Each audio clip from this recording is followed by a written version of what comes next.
Olá pessoal, o vídeo de hoje eu vou responder uma pergunta de um seguidor lá do Instagram.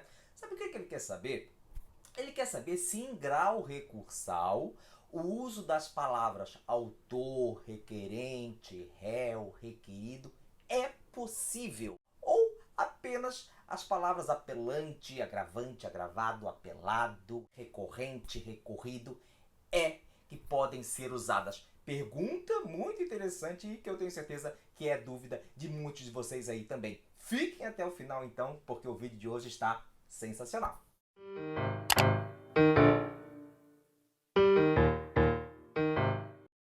Então, hoje eu vou responder uma pergunta de um seguidor lá do Instagram que quer saber o seguinte, a pergunta está aparecendo aí agora para vocês. Boa noite, professor. Tenho uma dúvida. Se estou elaborando um recurso, qualquer que seja a instância de destino, contra razões, execução judicial, etc., devo obrigatoriamente usar recorrente, recorrido, apelante, apelado, executante, não, exequente, executado, ou ainda posso, mesmo nessas frases, utilizar autor, réu, requerente, requerido e afins para evitar repetições? A pergunta, de novo, é muito legal, hein? Afinal de contas, será que num recurso eu posso escrever as palavras autor, réu ou tenho de usar obrigatoriamente apelante, apelado? Quando eu posso usar autor e réu em grau recursal? A essa pergunta eu vou responder daqui a pouquinho, mas primeiro você já sabe, se inscrevam no canal caso ainda não sejam inscritos. Deixem um like no vídeo, pessoal. Deixem um like no vídeo. Comentem também no vídeo. O que vocês acharam do vídeo?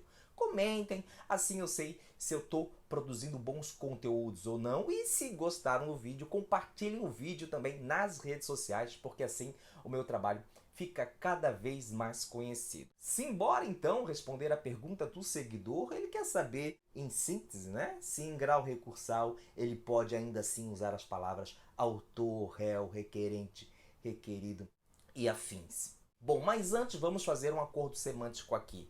Eu vou usar muito a expressão posição processual. Então, por posição processual, entenda-se autor, réu, requerente, requerido, exequente, executado, apelante, apelado, agravante, agravado. Ok? Isso é posição processual. Então, pessoal, uma regrinha de ouro é a seguinte: vocês vão escrever a posição processual da parte no momento da narrativa, hein? Repito, vocês escreverão a posição processual da parte no momento da narrativa. Vamos lá, a coisa vai ficar bastante clara a partir de agora. Dê uma olhada nessa frase aí. Vamos supor que esta frase esteja no relatório de um acórdão, tá, pessoal? Num relatório de um acórdão. Vejam lá. Cuida-se de apelação civil interposta por João da Silva contra a sentença proferida nos autos dos embargos da execução número opostos por ele contra Omni S.A. Crédito, Financiamento e Investimento. Parágrafo novo. O apelante sustenta, em síntese, vejam, gente, aí nós devemos sim estar correto escrever o apelante, porque a parte aí é apelante no momento da narrativa, hein? O apelante sustenta, em síntese, que o que eu quero dizer é o seguinte: neste caso aí, usar o autor sustenta em síntese é errado. Vamos lá de novo para a frase. Então, o apelante sustenta em síntese, porque no momento da narrativa, no momento em que eu estou escrevendo, a parte processual ali é apelante, não autor. Então, escrever o autor sustenta em síntese estaria errado. Então, a posição processual da parte que deve constar no texto é a atual, é a do momento da narrativa. Vamos dar uma olhadinha nesta outra frase aí. Vamos supor agora que esta estrutura esteja na petição inicial. O autor sofreu danos morais passíveis de compensação. Parágrafo novo. Isso porque, em 22 de março de 2018, o demandante, né, no lugar de autor, são sinônimos, então eu posso usar demandante substituindo o autor. O demandante dirigiu-se ao Mercado Oliveira e lá foi impedido de realizar compras em razão tal. Claro, aí não tem nem sentido escrever o apelante, né, gente? Já que a gente está escrevendo uma petição inicial. Então, está correto, sim, é claro que aí seria impossível escrever apelante. Então, o autor sofreu, embaixo, isso porque o demandante, ou poderia repetir também a palavra o autor, não faz mal, tá certo? É claro, aí não há dúvidas nenhuma que só poderíamos escrever o demandante ou o autor. Mas agora vamos supor que a mesma frase estivesse numa apelação. Dê uma olhada lá. Então, supondo agora que a mesma frase esteja numa apelação, como é que nós iríamos escrever? O apelante sofreu danos morais passíveis de compensação. Parágrafo novo. Vejam, agora estou usando o momento da narrativa. Se eu estou numa apelação, eu escrevo o apelante sofreu danos morais passíveis de compensação. Parágrafo novo. Isso porque, em 22 de março de 2018, o recorrente dirigiu-se, pessoal, aí estaria errado escrever o autor, hein? O autor, porque eu estou discorrendo numa apelação. É no momento da narrativa. A narrativa ali não é uma apelação? É uma apelação, não é? Então, escrever autor aí estaria errado. Então, vamos escrever apelante ou, como aparece aí na frase, recorrente, né? Isso porque, em 22 de março de 2018, o recorrente dirigiu-se ao Mercado Oliveira e lá foi o pedido de realizar compras em razão. Estaria errado, então, se eu escrevesse o autor. Isso está errado, hein, gente? O autor está errado. Agora, dê uma olhada nessa frase aí. Em contrarrazões, vamos supor que isso aí esteja num acórdão, tá? Em contrarrazões, o autor alega que não, pessoal. Por mais que o autor seja ali, no caso, o apelado, eu tenho que escrever a parte processual no momento da narrativa. Em contrarrazões, o autor não. Em contrarrazões, o autor não é autor. Em contrarrazões, o autor é apelado. Então, escrever em contrarrazões, o autor alega que é errado. Como é que é o certo? Em contrarrazões, o recorrido alega que, ou, em contrarrazões, o apelado alega que. E aqui que está o pulo do gato, hein? Muito cuidado. Mesmo que no momento da narrativa, eu não posso escrever uma participação processual que não praticou a ação. De novo, hein? Eu não posso escrever uma participação processual de uma parte que não praticou a ação. Já vão entender dando uma olhadinha nessa frase aí. Olha lá, vamos supor que isso aí seja um relatório de um acórdão de um agravo de instrumento. Então vamos lá, olha lá. Trata-se de agravo de instrumento interposto por Alexandre Dutra contra a decisão que indeferiu o pedido de gratuidade da justiça e intimou o autor para recolher as custas iniciais sob pena de cancelamento da distribuição. Pessoal, prestem bastante atenção, ó. Vou ler de novo. Trata-se de agravo de instrumento interposto por Alexandre Dutra contra a decisão que indeferiu o pedido de gratuidade da justiça e intimou o autor, tá certo aí? Por mais que eu esteja em segundo grau no relatório de um acórdão, escrever intimou o agravante para recolher as custas iniciais sob pena não está correto, porque quem foi intimado em primeiro grau foi o autor. Ainda não havia figura do agravante lá no primeiro grau. Então, quem foi intimado foi o autor. Entenderam, né? Olha só, em primeiro grau, o autor pediu a gratuidade da justiça, ok? Em primeiro grau, o autor pediu a gratuidade da justiça. O juiz indeferiu e intimou o autor a recolher as custas iniciais. Ele não intimou o agravante, porque afinal de contas, a figura do agravante nem sequer existia.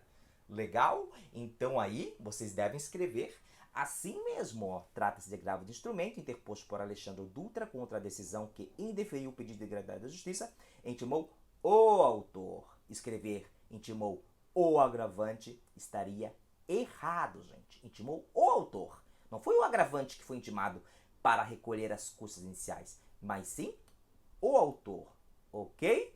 Vamos para outro exemplo. Vamos supor que isso aí esteja num voto de um acórdão e eu vou escrever assim, eu como relator escrevo assim, ó. Em primeiro grau, o autor argumentou. Está correto, né, gente? Em primeiro grau, o autor. Quem praticou tal ação, quem disse tal coisa em primeiro grau foi o autor. não apelante, hein? Não apelante. Então, escrever em primeiro grau, o apelante argumentou que está errado. Tem que ser assim mesmo. Em primeiro grau, o autor argumentou que. Ou vocês podem escrever assim também, ó. Em primeiro grau, o autor, ora apelante, argumentou que. Legal? Ou assim também, em primeiro grau, o autor apelante argumentou que. Também está correto. Pessoal, reparem ali que é autor apelante, autor separado apelante, não autor hífen apelante. Tudo bem? Então, está errado escrever assim, como eu já disse, né? Em primeiro grau, o apelante argumentou que. Porque, repito, hein? Ainda que esteja no momento da narrativa, ainda que eu esteja escrevendo aquilo ali em segundo grau, num relatório de um acórdão, eu não posso me referir à parte processual que não praticou a ação, tá? Em primeiro grau, quem disse tal coisa, quem alegou tal coisa, quem sustentou tal coisa foi o autor, não o apelante, certo? Porque, afinal de contas, em primeiro grau ainda não existe a figura do apelante. Agora, escrever autor apelante, o autor ora apelante, é bem tranquilo, está corretíssimo. Agora, pessoal, eu senti que a preocupação também do seguidor é quanto às substituições, né? Vou dar um toque aqui para vocês, um toque bem interessante, vou até dar uma digressada aí no assunto, que é a seguinte. Em primeiro grau, pessoal, vocês podem usar demandante e demandado para substituir qualquer parte processual. Autor pode ser demandante, exequente pode ser demandante, embargante pode ser demandante, e o polo passivo também é demandado, né? Ré, demandada, executado, demandada, ok? Embargada, demandada. Em primeiro grau, demandante e demandada são as palavras coringas, certo?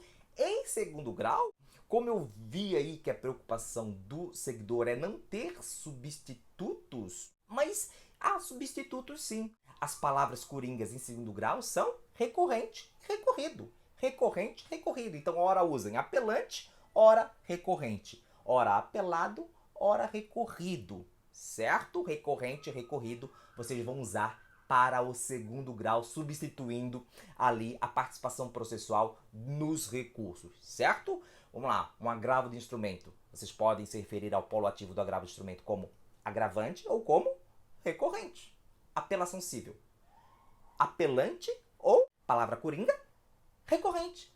Recorrente é a palavra coringa. O que eu quero dizer com isso? Recorrente e recorrido vocês podem usar sempre. Então são ótimos substitutos para a participação processual, né? Então escreveu lá um parágrafo com apelante, no outro escreve recorrente. Escreveu num parágrafo embargado, no caso de embargos de declaração, né? Que são um recurso.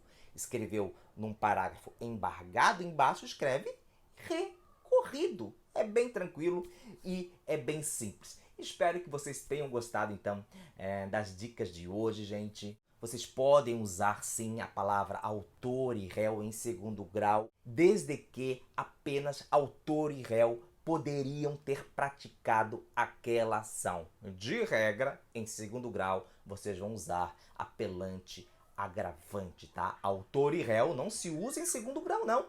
Isso que eu quero dizer. A não ser, de novo, hein, repetindo, que apenas autor e réu poderiam estar praticando ali a ação da frase. Certo? Se ficaram com dúvidas, esse assunto aqui acarreta um monte de dúvidas que eu sei, algumas sobre as quais eu já sanei lá no meu Instagram, mas se ficaram com dúvidas, deixem aqui nos comentários. Não se esqueçam, gente, se inscrevam no canal, deixem o like, compartilhem o vídeo nas redes sociais e também, é claro, ativem o sininho de notificações. Assim, sempre quando eu colocar algum vídeo novo por aqui, vocês serão disso notificados. Vou ficando por aqui. Forte abraço e até mais.